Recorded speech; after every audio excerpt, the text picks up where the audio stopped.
प्रधानमंत्री कह रहे हैं कि नया सूरज बंगाल में उदय हुआ है और ये जो बीजेपी जीती है सीटें, ये सिर्फ नंबर नहीं है, जो रक्त चरित्र है, हिंसा की जो जड़ें हैं, उनको बंगाल ने उखाड़ कर फेंकी हैं। यानी भारतीय जनता पार्टी गांधीवादी रास्ते पर चलकर वहाँ सत्ता चलाएगी, इसका आशय यही है। लेकिन प्रधानमंत्री, ये 4 मई का उनका बयान है और 5 मई और 6 मई और 4 मई की शाम से ही, जिस वक्त प्रधानमंत्री जी शायद बयान दे रहे होंगे, उस वक्त भी वहाँ तमाम हिंसा का दौर, आगजनी का दौर शुरू हो चुका होगा। तो क्या बंगाल बदला है, उसका रक्त चरित्र बदला है? और ये कौन लोग हैं? बीजेपी अगर उनको ओन नहीं करेगी तो इनके खिलाफ कार्रवाई क्यों नहीं हो रही? पुलिस के सामने ये घटनाएं हो रही हैं। फिर गृह मंत्री जी ने कहा था कि अर्धसैनिक बल हैं, कहाँ चले गए अर्धसैनिक बल? ये बहुत सारे सवाल हैं और बंगाल को लेकर जो आज हम इस कार्यक्रम में चर्चा करने वाले हैं कि बदले का बंगाल या बंगाल में बदला, क्या बंगाल बदला या बंगाल में बदला?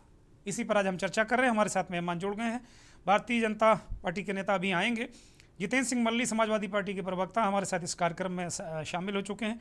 कर्नल कुणाल भट्टाचार्य, वरिष्ठ पत्रकार हैं बंगाल से। देश के जाने माने वरिष्ठ पत्रकार संपादक अजय शुक्ल जी इस कार्यक्रम में दिल्ली से आ चुके हैं, बहुत स्वागत।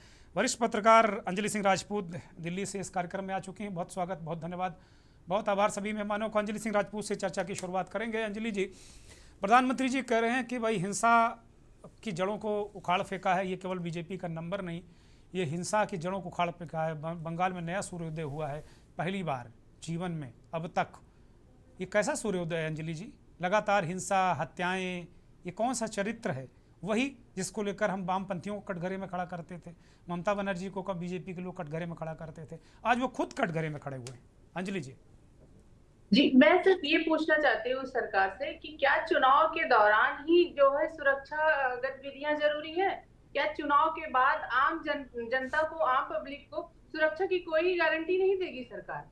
अगर आप जीते हैं तो आपके सीआरपीएफ के जवान कहाँ हैं? सुरक्षा बल कहाँ है?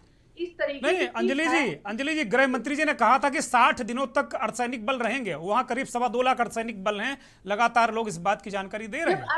आप जब सुरक्षा एजेंसियां इतना काम कर रही हैं तो कैसे इतनी भयानक तस्वीरें आ रही हैं? आप तो देख रहे हैं जिस तरीके तस्वीरें आ रही है, जिस तरह से टीएमसी के ऑफिस जलाया जा रहा है, जिस तरह उनके कार्यकर्ताओं को मारा पीटा जा रहा है, जिस तरह की अभी तो मैंने एक वीडियो देखा है कि एक बीजेपी के पूरे कार्यकर्ता प्रधानमंत्री जी की फोटो चेहरे पे लगा के और रैलियां निकाल रहे हैं, ममता बनर्जी की तस्वीरें निकाल रहे हैं। हाँ, तो एक महिला को वो बांध कर प्रतीक स्वरूप उसके गले में रस्सी डालकर उसको ममता बनर्जी के रूप में प्रस्तुत कर रहे हैं। ममता बनर्जी की फोटो लगा के रस्सियों से बांध के खींचा जा रहा है और आगे जो है प्रधानमंत्री जी की तस्वीरें लगा रही। इस तरह की भयानक तस्वीरें आ रही, जो कि आप देखेंगे 1-1.5 साल पहले इस तरह की तस्वीरें बांग्लादेश से आती थी।